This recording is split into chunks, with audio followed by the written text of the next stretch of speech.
పాకిస్తాన్ మరోసారి తన దుర్బుద్ధిని చాటి చెప్పింది. కుక్కతో ఒక వంకర అన్న చందంగానే పాకిస్తాన్ దుర్బుద్ధి మరోసారి బట్టబయలైంది. ప్రపంచ దేశాల ముందు మరోసారి పాకిస్తాన్ నిందితుడుగా నిలిచిపోయింది. సో ప్రస్తుతానికి పాకిస్తాన్లో ఒక ఉగ్రవాది మరణించాడు. పాకిస్తాన్లో ఉన్నటువంటి కొంతమంది ఉగ్ర మూకలే, పాకిస్తాన్ ప్రజలే, పాకిస్తాన్లో ఉన్నటువంటి కొంతమంది వ్యక్తులే ఆయనని చంపేశారు, హతమార్చారు.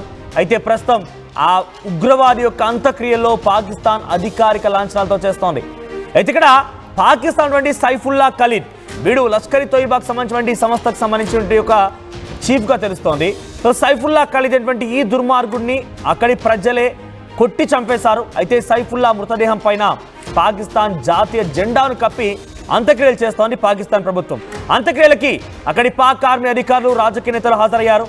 అంత్యక్రియల ప్రార్థనలో వందలాది మంది ఉగ్రవాదులు పాల్గొన్నారు. అందరికి కూడా మద్దతుగా నిలబడుతూ పాకిస్తాన్ ఆర్మీ, పాకిస్తాన్ సంబంధించిన ప్రజాప్రతినిధులు, రాజకీయ నేతలు మొత్తం కూడా సలాం చేస్తూ ప్రార్థనలు చేస్తున్నారు. ఇక పహల్గామ్ ఉగ్రదాడికి ప్రధానమైనటువంటి సూత్రధారిగా కూడా ఉన్నాడు ఈ సైఫుల్లా ఖలీద్ అనేటువంటి ఈ దుర్మార్గుడు.